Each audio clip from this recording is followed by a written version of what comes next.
رسول الأمين سيدنا ومولانا محمد بن عبد الله وعلى آله وصحبه أجمعين. رب اشرح لي صدري ويسر لي أمري واحلل عقدة من لساني يفقهوا قولي.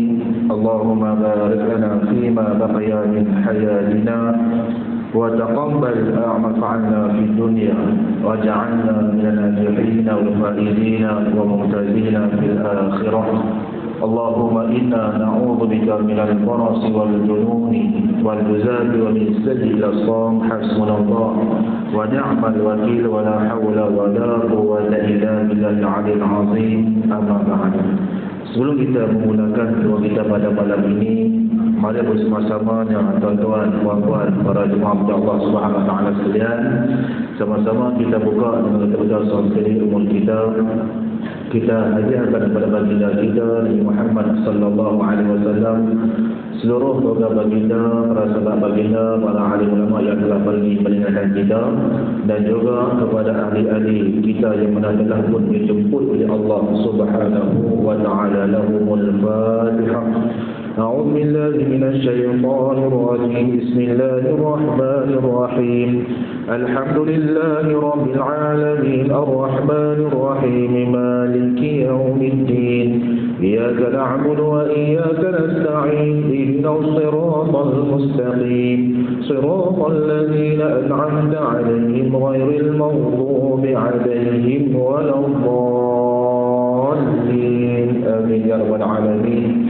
Yang saya hormati Ayahanda Tuan Imam Fadil Tani Osman Yahya Satu Musi Jawatan Kuasa Masjid Aisyah Kuasa Mahmulu. Yang saya hormati Perisian para pegawai masjid, yang saya hormati Perisian ahli Jawatan Kuasa, tuan-tuan, puan-puan, para jemaah Allah Subhanahu wa taala sekalian. Alhamdulillah, syukur kepada Allah Subhanahu wa taala, dengan izin Allah Subhanahu wa taala Allah berikan pertemuan kita berlaku pada malam ini, dan ini bukan anugerah pada Allah. Di samping malam ini adalah malam Isra dan juga Mi'raj, maka hari ini juga Allah pertemukan kita satu peristiwa yang kita nak ingat saban tahun bersama kita, tentang peristiwa yang berlaku pada Nabi Muhammad SAW. Peristiwa yang besar yang tidak tercapai dengan akal fikiran seorang manusia, tetapi dengan kuasa izin pada Allah Subhanahu wa taala Allah benarkan peristiwa itu berlaku kepada Nabi Muhammad sallallahu alaihi wasallam. Tuan-tuan dan juga puan-puan ya Allah Subhanahu wa taala sekalian, pada malam ini juga ada pertemuan yang mana masjid-masjid dia buat dalam peristiwa Isra dan juga Mi'raj. Malam ni, malam esok, lusa sampailah bila-bila, maka di habis bulan Rajab ni dia akan masuk dengan ihya Ramadan. Tuan-tuan dan puan-puan ya Allah Subhanahu wa taala sekalian, saban tahun diulang pada kita perkara yang sama. Bila masuk bulan Rajab, Isra dan juga Mi'raj, masuk bulan Sya'ban, maka akan kita tanya tentang ilmu Sya'ban dan juga tentang Ramadan. Masuk bulan Ramadan, kita akan banyak tentang nuzulul Quran. Masuk bulan Zulqa'dah, kita akan banyak tentang Nabi Ibrahim alaihissalam, pengorbanan itu tuan-tuan. Masuk bulan Muharram, kita akan banyak tentang hijrah dan juga sebagainya. Masuk bulan Rabiul Awal, Rabiul Anwar atau Rabiul Ula, maka ketika itu kita banyak tentang Maulid Nabi Muhammad SAW. Diulang kepada kita ni tuan-tuan tiap-tiap tahun benda yang sama, agar kita seorang hamba yang terbaik dengan Allah SWT. Ingat kepada Nabi, ingat kepada Nabi, ingat kepada Nabi. Bila kita ingat kepada Nabi, kita akan banyakkan kepada Allah Subhanahu wa taala. Sebab kita tak mahu dia seorang manusia yang macam mana Allah kata kepada kita ni, sesungguhnya manusia itu diciptakan dalam kelemahan. Sifat tamak ada dekat dia, lemah lah tu. Sifat yang tak baik ada dekat dia, sifat suka mengeluh ada dekat dia, sifat yang kedekut ada dekat seorang manusia. Kita tak mahu dari sifat yang macam itu ada dalam kita, maka jalan yang paling mudah adalah dengan kita mentaati Nabi dan juga mentaati perintah Allah Subhanahu wa taala. Tapi pada hari ini tuan-tuan, kita tengok ada segelintir manusia yang menganggap bahawasanya derhaka pada Allah itu adalah perkara yang besar. Kita tengok pada hari ini apa yang terjadi. Bila mana pihak berkuasa dia tangkap seorang tu dengan hot daddy lah, dia pada kata lah sugar daddy, dia pada kata yang mana dia ini laki-laki ini dia ni merosakkan orang-orang perempuan, dia jual orang perempuan ni tuan-tuan, buat video juga sebagainya, boleh nak cuba sikit apa dekat dia tu.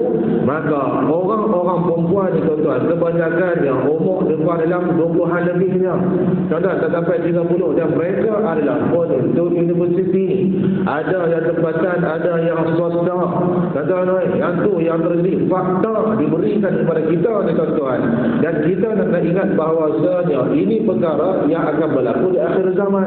Kata Nabi Muhammad SAW, kita mengerti dah hadis-hadis yang lainnya bahawasanya kata Nabi ini antara tanda-tanda kiamat apabila berlakunya dengan yang dikatakan orang yang miskin ni banyak, lepas tu orang yang tidak berkekayaan ni banyak, lepas tu orang yang mendirikan bangunan ni banyak, dan juga sebagainya. Dan kata Nabi lagi ada segelintir umat ibu itu akan menjadi tuan kepada anak-anak. Tuan adalah anak, maka ibu adalah seorang hamba pada ketika itu. Dan kata Nabi Muhammad lagi, tuan-tuan dan puan-puan Allah Subhanahu wa taala sekalian, sebagai makluman untuk kita bersama, ada satu hadis pada Anas bin Malik ketika mana diriwayatkan oleh Imam Bukhari radhiyallahu taala, disebut dalam kitab Sahih Bukhari-nya, maka hadis ini satunya adalah sahih. Inna min asyrafis saati, kata Nabi Muhammad, sesungguhnya di antara asyrat ini adalah syarat-syarat berlakunya kiamat. Bila syarat ini penuhi tuan-tuan, maka akan berlakulah kiamat, kata Nabi Muhammad SAW. Banyak Nabi bagi tanda-tanda pada kita. Nabi tambah lagi tuan-tuan, di antara tanda-tandanya yang pertama ayyurfa'a ilmu, akan diangkatlah keilmuan seorang itu. Kita tengok pada hari ini pada ilmuan macam mana dijemput oleh Allah Subhanahu wa taala. Kita dengar Tok Guru ni mati, Tok Guru tu mati, Tok Guru Basana mati, Tok Guru Basri mati, semua pakat duk berduyun tuan-tuan, semua pakat berhimpun dan juga sebagainya. Maka permata yang hilang ni tuan-tuan, dia tidak akan macam balik lah. Tok Guru dia akan pergi dengan ilmu dia, tapi kalau kita tak jaga ilmu yang dia turun pada kita ni tuan-tuan, maka ilmu ini juga akan terangkat. Kata Nabi Muhammad SAW, wa yathbutul jahlu, dan akan berkekalanlah kejahilan bersama dengan kita. Hari jadi bila mana kita tengok ada seorang dia jemput pula, bila dia jemput ni dia pun temu ramah dan juga sebagainya, seolah-olah macam menomerkan perkara yang haram tersebut. Dan mana-mana duk kata berlaku dan zina, duk tangkap gambar dan juga sebagainya, hantar video dengan dia tak pakai baju dengan kata-kata menjijikkan tuan-tuan ini. Maka kita tengok kejahilan ini diangkat pada hari ini, itu adalah tanda-tanda kiamat yang akan berlaku ni tuan-tuan. Dia berkata tak bolehlah nak bagi rasa itu adalah perkara yang besar, nak dedah pada masyarakat. Ada orang kata ni nak mendedahkan masyarakat. Yang tu ni tuan-tuan, dedah tu kita kalau boleh ni kita tak mau. Sebab kita ni ulama kata kita kena memusuhi orang-orang yang mana memusuhi Allah dan juga musuh kepada Nabi Muhammad SAW tuan-tuan. Tak payah duk dedah, sebab semua orang tahu perkara zina itu adalah perkara yang haram. Bila mana didedahkan, maka orang-orang muda ni tuan-tuan yang meletakkan nafsu semata-mata ini, mereka akan nampak ini adalah perkara yang biasa pada hari ini. Dia akan mula buat. Bila mula buat, dia akan mula mencari tuan-tuan. Lagi zaman tuan-tuan ni di ujung jari kita ya, dia pakai sugar daddy, dia pakai hot daddy juga sebagainya, kod Telegram pun timbul, kod TikTok pun timbul. Banyak benda boleh akses pada hari ini tuan-tuan. Dia bukan benda yang mudah tuan-tuan. Nanti kita kena ingat tu, kejahilan ini dia akan diagung-agungkan. Berilmu ni orang tak mau. Bila mana kata para ilmuwan ni kata jangan duk buat, dia pun pakat boh tuan-tuan. Yang duk kena ni mufti Pulau Pinang tuan-tuan, wartawan pun suka nak mufti Pulau Pinang baca apa pun tak tahu tuan-tuan. Hak lu kena, hak ni kena, hak lu kena, hak ni kena. Kawan tu dah tua kena bubur pula dalam Facebook tuan-tuan. Tengok komen-komen pada hari ni tuan-tuan ni, macam dengan dia punya pandangan tu tuan-tuan, bagi dia selesai dah. Aku dengan agama tu sebagai mufti ni aku selesai bagi pihak aku ni. Orang yang tak faham ni dia kata apa dia? Mufti ini adalah berfikiran cekek, mufti ini tak meraihkan anak-anak muda, macam mana anak muda nak main juga sebagainya. Mufti ini tak dedahkan perkara yang begini apa, perkara begini tak perlu dedah tuan-tuan. Kejahilan benda yang kita tidak perlu ikut, kita tidak perlu sanjung tuan-tuan. Kata Nabi Muhammad SAW lagi, kata Nabi Muhammad, antara tanda-tanda berlakunya kiamat, wa yushrabul khamru, akan berlakulah minum yang arak. Arak cukup mudah tuan-tuan. cukup mudah. Kan dapat hari ni pula bukan kata awak. Dia kata pula ada satu benda yang mana benda itu dia hidup lah. Kan? Hidup ni dia keluar asap. Dia keluar asap ni dia tak boleh dah ke mulut. Kan? Antaranya vape, rokok dan juga sebagainya. Dia tak boleh dah ke mulut. Dia hidup ke hidung ni tuan-tuan ni. Dia keluar macam satu orang kata apa dia asap lah. Cuba tengok dalam gambar tu lagu tu. Dia kata ni dia ni dengan macam vape lah, vape elektronik tu. Mula dijual dengan harga pasaran RM2.50. Kalau budak-budak ni tuan-tuan didedahkan.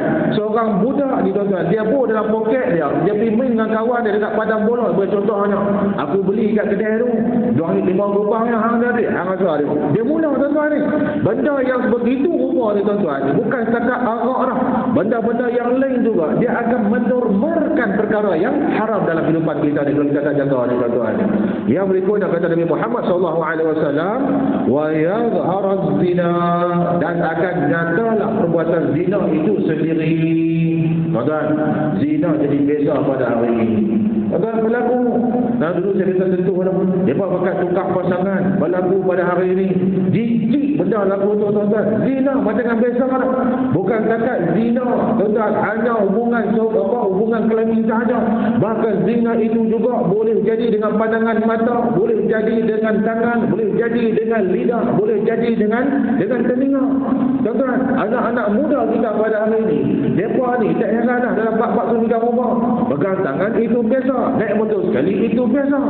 Tuan-tuan, tuan-tuan, dia cara yang biasa. Dulu jarang orang pegang rumah. Nak naik antara laki-laki juga perempuan, naik motor sekali tuan-tuan ni. Orang tengok pelik. Tuan-tuan, lah ni macam biasa. Mak pak pula boleh pergi pun kata, api elok lah no. Aduh, tuan-tuan, balik jangan lambat sangat. Tuan-tuan boleh pesan lagi. Tuan-tuan apa ya Allah Subhanahu wa taala sekalian. Maka itu adalah tanda-tanda yang akan berlakunya kiamat ada dah pada hari ini ya tuan-tuan. Cuma kita tak tahu kapan bila. Baghtatan mengejut akan datang kepada kita. Tentu kalau kita tidak bersedia, dan itu kalaulah agama kita tidak mencukupi dengan keadaan kita ini tuan-tuan, warga kita pun buat lebih halal dengan agama ini, maka tentulah kita akan rugi depan Allah Subhanahu wa taala. Kata para ulama kepada kita ni tuan-tuan, yang kita ni tuan-tuan ni, yang jamiah ulama ni pada mensyarahkan hadis yang ke-7 kalau saya tak salah ini, dia berkata kepada kita, dan buatlah menyampaikan apa-apa titahan Allah Ta'ala, percaya dan imankanlah dengan apa-apa peraturan yang dibawa oleh mereka adalah rasul-rasulnya. Hari ini rasul orang tak tahu dah, macam-macam orang buat tuan-tuan. Maka dia kata lagi, taat dan ikutlah apa-apa suruhan rasul, serta berhenti daripada apa halangan kesedahan yang mana Rasul suruh buat, yang mana Nabi suruh buat, maka buat. Tuan-tuan, yang mana dia kata Nabi suruh berhenti, Nabi suruh kata jangan duk buat, Rasul kata jangan dan juga jangan, maka berhentilah daripada apa-apa larangan serta tegahannya. Bantu dan tolong segala pekerjaan Rasul ketika hidup atau kemudian matinya. Waktu Nabi ada, tuan-tuan, dalam kitab Arab kita juga nanti kita akan nampak, maka waktu Nabi ada kita kena memenangkan Nabi Muhammad SAW bersama-sama dengan Nabi. Tapi waktu itu tak ada dah. Sebab Nabi telah dijemput oleh Allah Subhanahu Wa Taala. Maka bila mana Nabi telah meninggal dunia, Nabi telah wafat, apakah tugasan kita? Tugasan kita adalah kita pertahankan sunnah Nabi Muhammad SAW. Tapi hari ini sekadar sunnah adalah sunnah sahaja. Tuan-tuan, minta maaf kalau saya sebut. Baik, maka katanya lagi pada kita ini, bantu dan tolonglah segala pekerjaan Rasul ketika mana hidup ataupun kemudian matinya. Musuhilah sesiapa yang memusuhi Rasul. Tuan-tuan, kita patah balik. Musuh Rasul ni bagaimana ni? Yang mana Rasul suruh buat, dia tak mau nak buat. Yang mana Rasul kata, yang ni jangan dia buat, maka tentu dia buat. Mana kata dia musuh? Itu tuan-tuan tu. Dia kata, musuhilah sesiapa yang musuhi akan Rasulnya, serta memuliakanlah sesiapa yang memuliakannya. Memuliakannya ni waktu bila? Waktu zaman Nabi Adam memenangkan Nabi bersama dengan Nabi. Nabi tidak ada, Nabi telah pun wafat, Nabi telah meninggal dunia, maka menghidupkan, memuliakan sunnah Nabi Muhammad sallallahu alaihi wasallam. Tuan-tuan dan juga puan-puan di Allah Subhanahu wa taala sekalian, kita minta simpanglah, kita minta jauhlah perkara itu terjadi dalam keturunan kita ni tuan-tuan. Dengan nakkan kemasyhuran dunia, dengan nakkan kemewahan dunia pada hari ini tuan-tuan, ramai anak-anak muda ni dia mengetepikan perkara agama. Dia tak peduli dah. Yang penting aku dapat benda ni mahal, kita pula telefon ni mahal tuan-tuan, 7,000 lebih, RM5 dia tu harga dia. Ada yang belas-belas tuan-tuan ni, dia kata aku nak, dia nak masuk lah tu, dia nak dengan cara yang mewah, dia nak yang ni, nak yang tu, nak yang ni, nak yang ni. Dia ni culture shock tuan-tuan ni. Culture shock ni dia terkejut dengan budaya dia bila dia duduk dekat tempat dia tak terdedah. Bila dia pergi keluar sana tu, kawan tu kata hang pakai apa jam lagu ni, hang pakai apa handset lagu ni, hang pakai apa baju lagu ni. Dia mula nak mengejar akan kemasyhuran dunia, dia mula mengejar akan dunia, maka ketika itu bab agama letak bertepi. Sanggup bab benda yang tidak elok dan juga sebagainya. Tuan-tuan, dan kita mintalah doa pada Allah, jaga keturunan kita, jaga anak-anak kita agar tidak melakukan perbuatan-perbuatan yang seperti itu. Kalau buat macam mana juga tuan-tuan, maka ubahilah dia. Ubah dekat mana kita mampu. Marra'a minkum munkaran falyughayyirhu biyadihi. Siapa-siapa yang nampak dengan mata kasarnya akan kemaksiatan, akan kemungkaran, maka cegahlah dengan tangan-tangannya. Kalau tak mampu ni bagaimana kata Nabi? Maka dengan lidah aja. Dah cegah dengan tangan tak boleh, kita tak ada kudrat. Depa anak muda, depa jauh pada kita, nak cegah lagu mana? Contoh, maka cegah dengan kita punya putaran kita. Kakak jangan buat lagu ni, abang jangan buat lagu ni, mak tak suka. Nak buat apa siapa mak ni? Contoh, kakak tak buat dah, abang tak buat dah. Dah, mak pesan. Sebab mak tengok hari ni tengok macam-macam. Mak tak mau anak-anak mak lagu tu. Abang tak mau anak-anak abah lagu tu. Lagu tu lah tuan pesan mereka. Agar mereka nak buat betul tu, mereka akan mengingatkan, rupanya mak aku pesan, rupanya ayah aku pesan. Maka keberangkalian yang tidak terjadi itu tidak akan berlaku perkara maksiat tersebut. Jadi tuan-tuan, pesan juga akan sembahyang pada mereka. Tuan-tuan juga umat Allah Subhanahu wa taala sekalian, maka masuk pada kitab kita ni muka surat 139. Apabila kita masuk bab 7, minggu lepas kita berhenti ketika mana ada para sahabat dan pada Mu'allifur rahimahullah ta'ala, kitab ini berkata kepada kita ketika mana diceritakan ada seorang sahabat ini bila mana dia berjumpa dengan Nabi Muhammad SAW. Nabi kata, hang baliklah dengan satu unta, satu ekor kambing tersebut, dan juga seorang hamba itu aku tak mau. Maka dikenalkan juga akan suatu kali pukulan dan gambar sahut akan pembuangan. Maka berkata kepada kita inilah contoh penunggaran rangka hukum syarak yang sudah ditetapkan dengan satu hukum yang baru, iaitu menghukum orang yang berzina dengan harta bendanya. Tuan-tuan juga berkata Allah Subhanahu wa taala sekalian, dia ada setengah hukum ni kita kena tetap dengan dia punya kadarnya. Tuan-tuan, ada setengah hukum juga dia boleh dengan kadar memaafkan. Contoh pada tuan-tuan, bab bunuh. Kita pernah cerita pada tuan-tuan dulu ni, bab bunuh bila mana berlaku di Saudi baru ni pun ada. Tuan-tuan, dia bawa sepupu dia, tak tahulah macam mana mereka tu tak tahu nak kata. Dia dengan kata accident ni dia kata macam dengan sengaja membunuh sepupu dia tu tuan-tuan. Accident kan, sebab dia bawa dengan kecuaian dia buat dia macam orang Arab ni tuan-tuan. Budak-budak muda ni, dia ni tak apa nak clear sikit dia punya ni. Tuan-tuan, dia tahu tuan-tuan, mental tu kalau boleh ni rapat tu. Sungguh kalau 240 rapat. Saya kisah tuan-tuan, naik daripada Madinah nak pergi ke Jeddah tuan-tuan, nak tinggal kapal terbang. Tuan-tuan bayangkan tengok, nak tinggal kapal terbang. Time tahun pertama saya duduk di sana dulu ni tuan-tuan, nak tinggal kapal terbang. Sebab time tu ni tuan-tuan, nak balik Malaysia, ingat lagi time tu tuan-tuan. Dan dengan kita pun budak baru terutama batu PT pula dekat airport ni tuan-tuan, boleh sistem down. Bayangkan tengok sistem down tuan-tuan. Tiket ni tulis pakai tangannya. Lok-lak punya macam. Tuan-tuan, tu kata Arab pun. Bila dia cek ni dia kata dah. Boarding hampas hang keluar dah. Nama kat kuaja ni tak tahu dia tanya lagu mana. Padahal tak ada benda tu kat saya. Cubalah kita kata tak bagilah baru bagi baru. Lah dia kata tak boleh. Aku tak buat keluar dah. Ambil keluar. Dia kata ambil keluar. Dia keluar dia tuan. Tengok jam berapa semua ni. Terus sembang dengan 2-3 orang senior dekat sana tu, dia kata ada satu cara, dia kata tapi kena ambil risiko kan. Dia dengar dia kata, apa dia? Naik taxi dekat dengan stesen bas Madinah ada tuan-tuan. Dia mau pilih lah, kata tak apa abang, saya sambut lah, kata asalkan boleh naik flight dekat Jeddah pun tak apa. Sebab flight tu dia transit di Jeddah tuan-tuan. Jadi Jeddah Madinah, Jeddah dia mati sat dalam 3 jam. Kita duk bajet dah 3 jam ni bolehlah sampai kalau dia nak terbang apa semua tu ada lebih dalam 5 jam tuan-tuan, 5 jam. Bayangkan tengok bila Madinah tu tuan-tuan nak pergi ke Jeddah tu jauh tuan-tuan. Madinah nak pergi Mekah ni lebih kurang macam pergi ke Kuala Lumpur tuan-tuan, bukan dalam 6 jam, bukan macam tu lah cara dia tuan-tuan, 400 km lebih. Dibayangkan Jeddah tu dia atas sikit pada Mekah ni tuan-tuan. Start pada pukul itu tuan-tuan, kira-kira tengok daripada Madinah pergi ke Jeddah ni 2 jam setengah. Tuan-tuan, 2 jam setengah. Tak apa, kata. Tak apa, hanya relax dah. Dia tu tuan-tuan, orang Arab, satu orang Arab. Yang dia dah. Dia naik Toyota Camry. Tuan-tuan, metal kapak ni. Tangan sebelah kita step. Elok baik. Lebih baik awak laju tak apalah, tasbih kat sebelah tangan aku ni macam mana. Dia kata tak apa, jangan risau, tak apa, dan. Dia kata dan tu dan. Memang dan sampai di airport Jeddah. Tuan-tuan, memang dan. Elok sampai airport Jeddah ni kawan saya tunggu. Dia kata lah, tengok asal dia kata dia pergi sorang-sorang ni. Elok sampai tu kawan dia tunggu.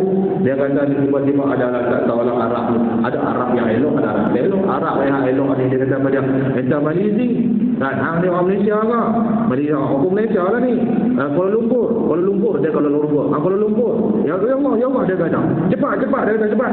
Kan tak dah dah kita tak apa, aku baik-baik hang, hanya risau ah. Aku pun dalam pokok kapal. Hang pindah juga kapal tu. Tuan-tuan, cuba tahu tak tahu lah pengalaman dulu ni tuan-tuan. Baik. Tuan-tuan Allah Subhanahu Wa Taala sekalian. Mai ikut mana berita tu? Tuan-tuan. Baik. Maka ini mai pada sini lagi. Mai pada apa dia ni kisah ni. Apa dia seorang lelaki mai jumpa dengan Nabi tukang juga sebagainya. Contoh dalam bab kata pancung tadi ni. Ada satu ketika bila mana dihukumkan pancung ni, tiba-tiba si keluarga bangsa tu berkata aku maafkan dia. Maka walaupun hukum itu telah pun ditetapkan, dengan disebabkan pemaafan tersebut, maka hukum itu akan berubah. Ada hukum yang tetap, ada hukum yang boleh berubah, ada hukum yang tidak boleh berubah. Itu kata asalnya di dalam agama Allah Subhanahu Wa Taala. Baik. Petunjuknya hadis ini mengandungi beberapa petunjuk. Di antaranya hadis ini yang kata Nabi jangan buat, Nabi kata jangan buat perkara bid'ah ni. Menunjukkan tiap-tiap amal yang tidak disyariatkan oleh agama atau tidak ditunjukkan oleh dalilnya adalah ditolak. Artinya tidaklah diterima. Maksud ditolak itu tidak terima. Tak mahu nak ujang tuan-tuan sebab kita kali lama ni. Kerana ini sesiapa yang merekakan atau mengadakan sesuatu perkara yang baharu dalam agama atau dihubungkan dengan agama, padahal Allah dan juga Rasulnya tidak pernah membenarkan apa yang dengan itu, tidaklah perkara tersebut itu dipandang sah dalam agama. Sebab itu ditolak dan juga tidak diterima. Macam kita ngaji dah dulu kan, macam kita baca dulu ni. Contoh bila kita puasa, tambah puasa waktu siang, macam pun panas lah dia kata kan, tambah lah pula El Nino mati habis tengah jalan tu tuan-tuan. Bayangkan tengok lagi tuan, ingat racun, tak bukan racun, mati setelah jadi tuan-tuan. Dapat kata panasnya pada hari ni tuan-tuan. Dan mereka lah pula perlu siram apa semua tu tuan-tuan kan. Ni Allah bagi dia tuan-tuan. Ada pula ada dapat El Nino ni ada pula. Dia berkata Jabatan Agama tak keluar kan satu arahan minta hujan dan juga sebagainya.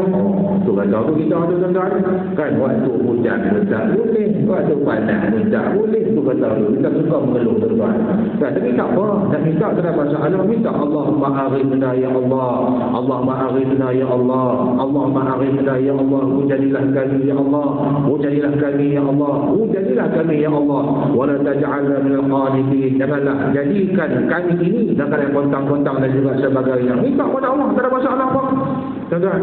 Aduh kan, dia ada satu betul kalau nak lagi hujan, tak tahulah hujan. Dia betul ada siang basuh harita tuan-tuan, basuh harita waktu pagi tengah hujan Tak tahu. Dia kena kat banyak kali lah.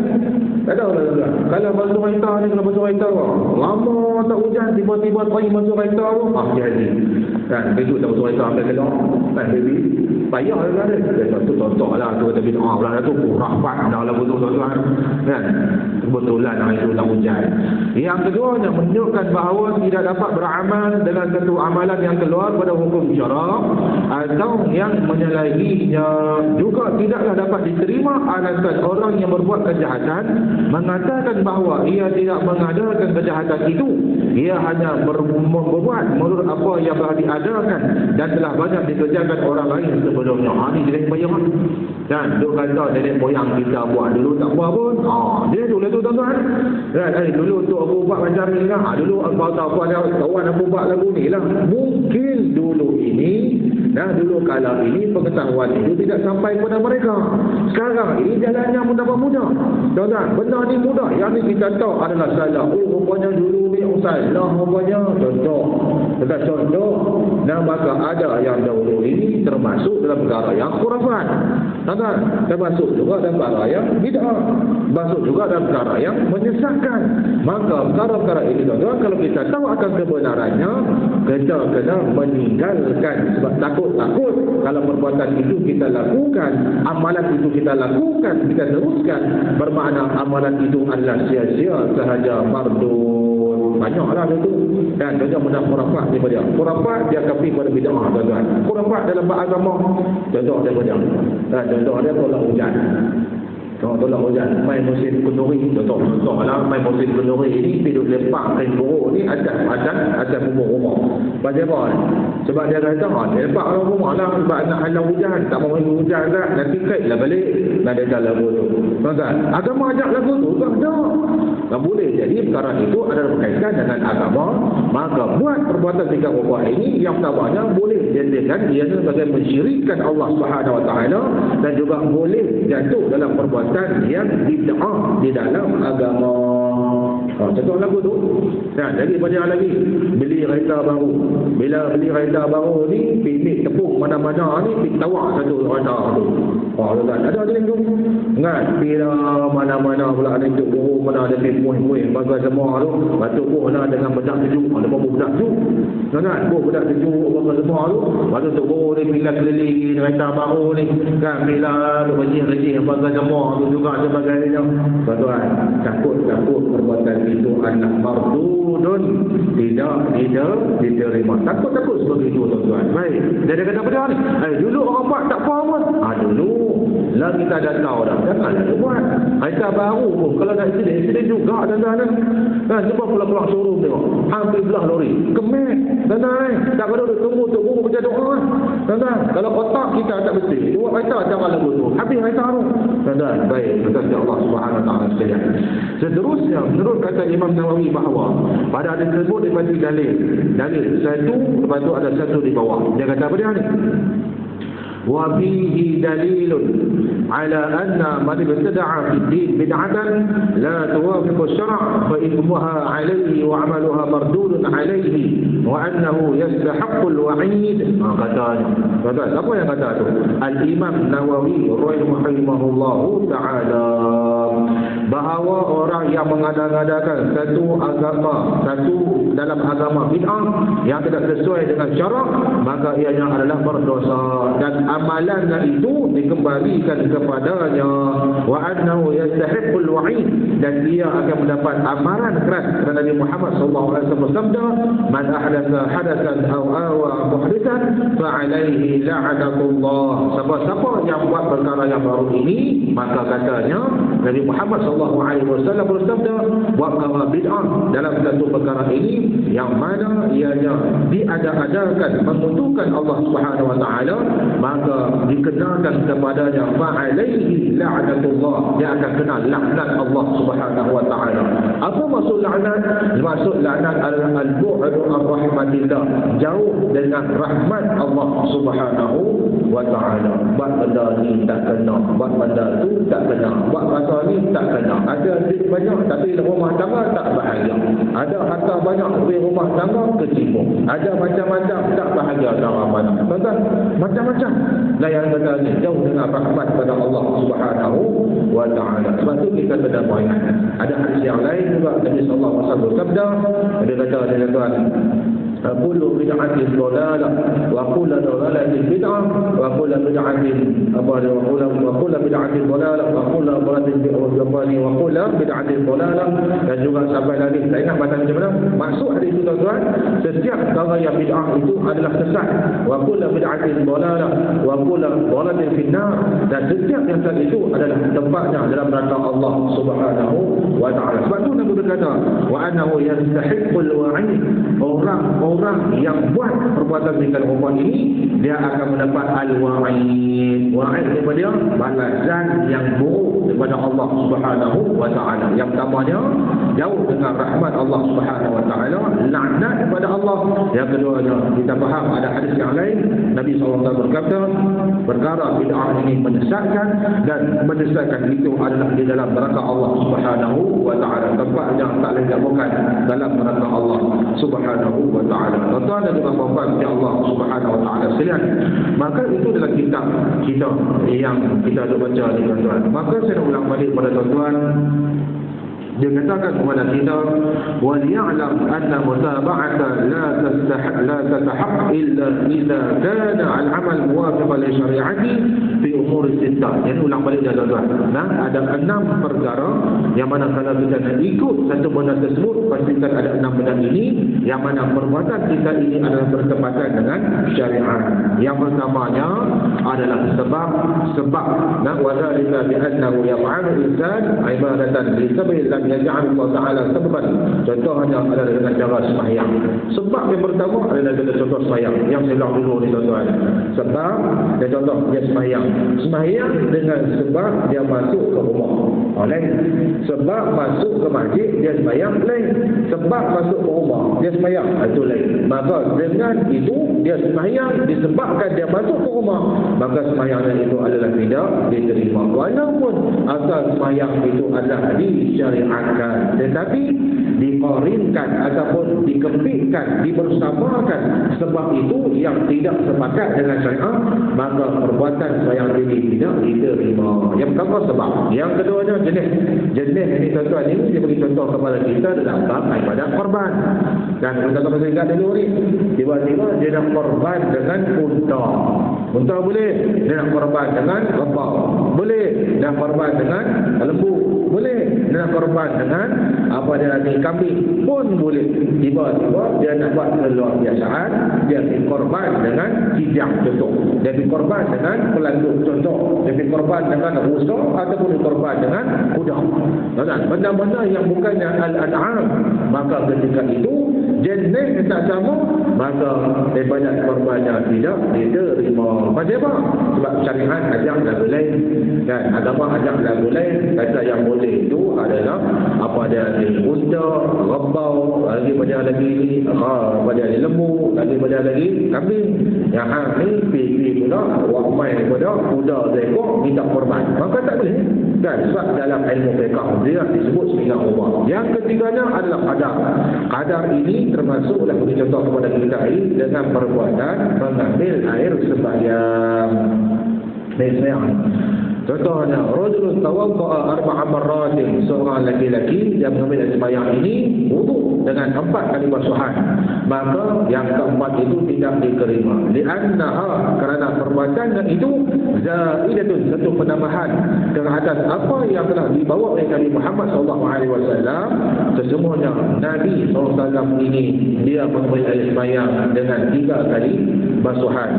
Wa qad jaa fil hadis anna Nabi sallallahu alaihi wasallam tawadda'a 3 wa qala man zada ala zalika faqad asaha wa ta'adda wa zalam. Maka siapa yang tambah itu bermakna kata Nabi dia melakukan asa, satu perbuatan yang tidak elok, tidak sopan. Dan kalau kita tengok ni perbuatan yang tak pandai syu'lah, asa ni macam jahat, dan dia kan kita pun tak sopan lah, maka tak sonok. Maka jangan kita menambah menambah. Yang ini dikeluarkan oleh Imam Ahmad, An-Nasai dan kitab Taharah bagi yang tidak berwudu. Kemudian yang keempatnya, ada kita arah daripada kita adalah kaifiat kita melakukannya. Contoh kaifiat ini dia bagi contoh dengan sembahyang.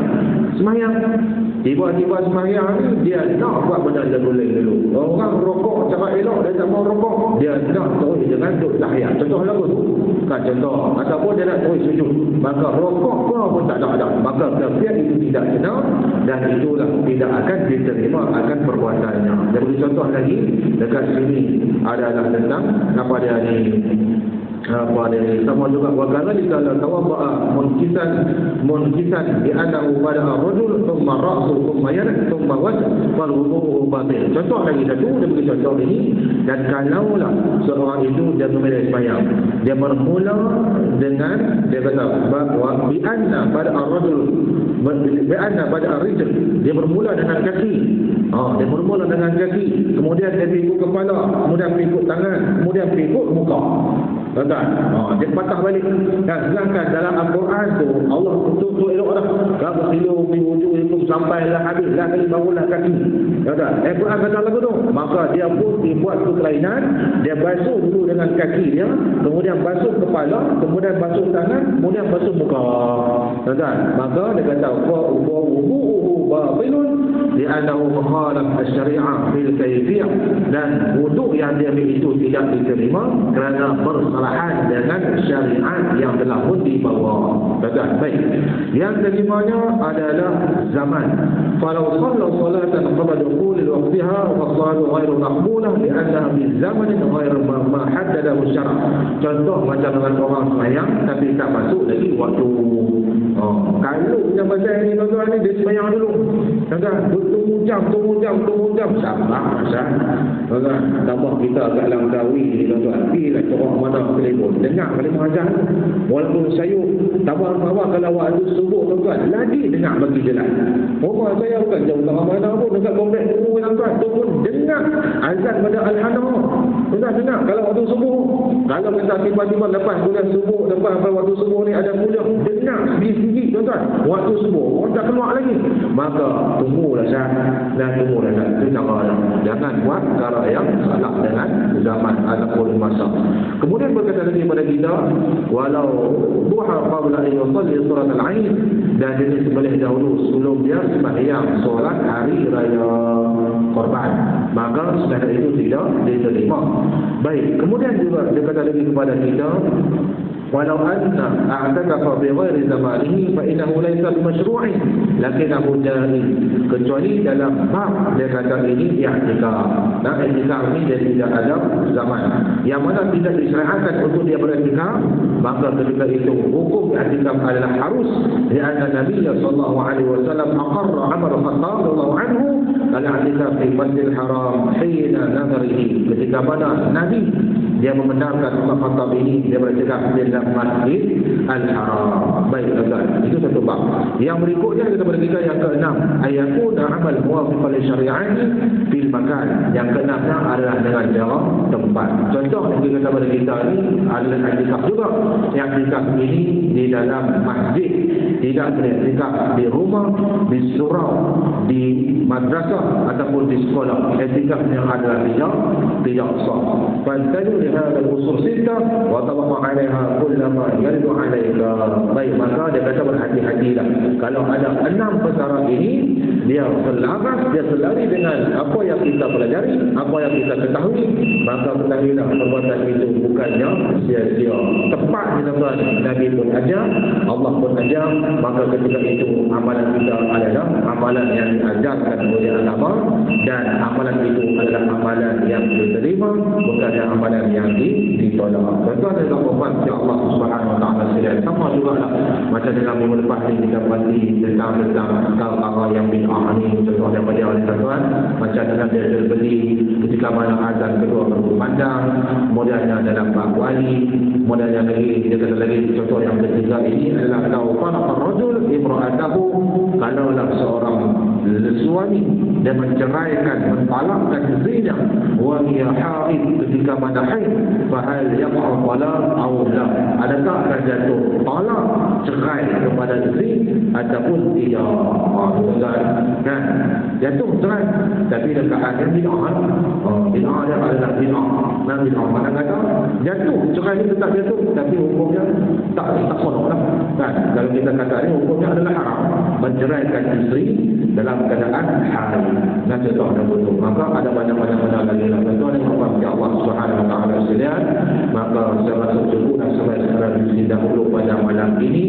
InsyaAllah kita dah hadir pada hadis yang kelima kita, dan saya tak nak mula lagi, kita akan masuk pada hadis yang keenam pada minggu depan tentang halal dan juga haram daripada Abi Abdurrahman Abi Abdullah An-Nu'man bin Bashir radhiyallahu anhu qala sami'tu Rasulullah sallallahu alaihi wasallam yaqul innal halala bayyinun wa innal harama bayyinun wa bainahuma umurun mutasyabihat la ya'lamuhunna katsirun minan nas faman ittaqa asy-syubhati faqad istabra'a li dinihi wa 'irdihi wa man waqa'a fi asy-syubhati وقع في الحرام كالراعي يرعى حول الحمى يوشك أن يقع فيه ألا وإن لكل ملك حمى ألا وإن حمى الله محارمه ألا وإن في الجسد مضغة إذا صلحت صلح الجسد كله وإذا فسدت فسد الجسد كله ألا وهي القلب.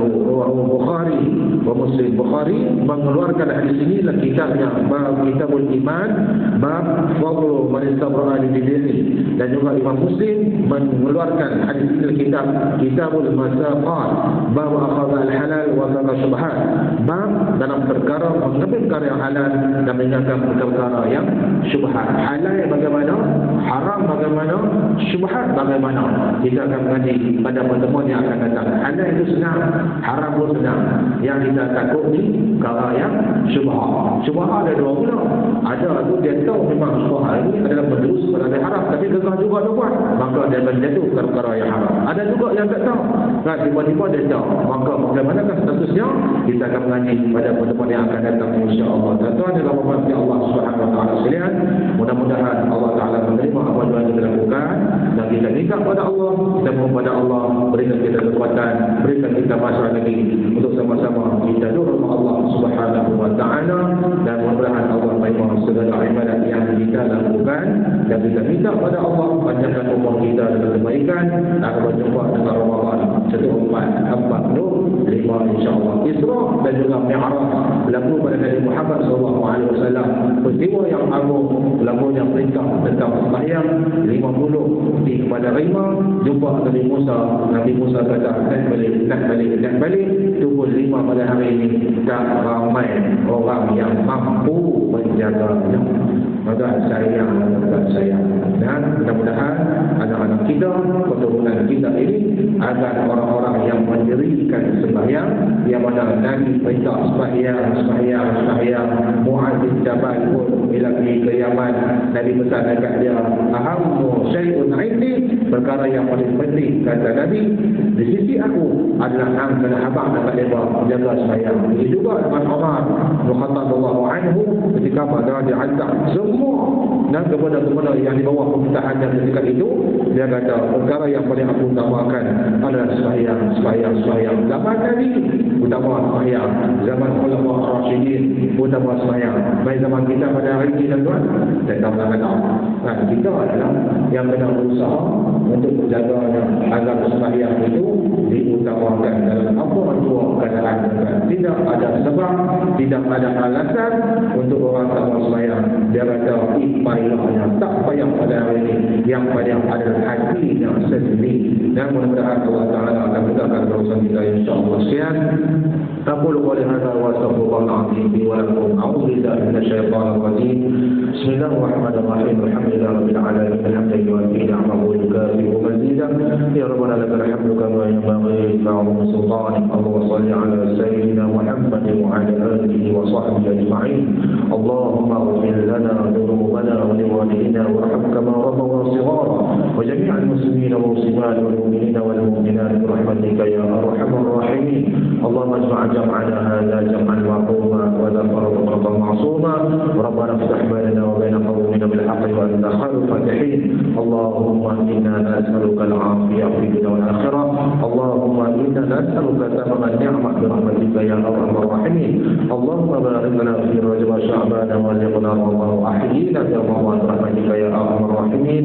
وصلى الله على سيدنا محمد وعلى آله وصحبه وبارك وسلم والحمد لله رب العالمين. Sekian, Assalamualaikum warahmatullahi wabarakatuh.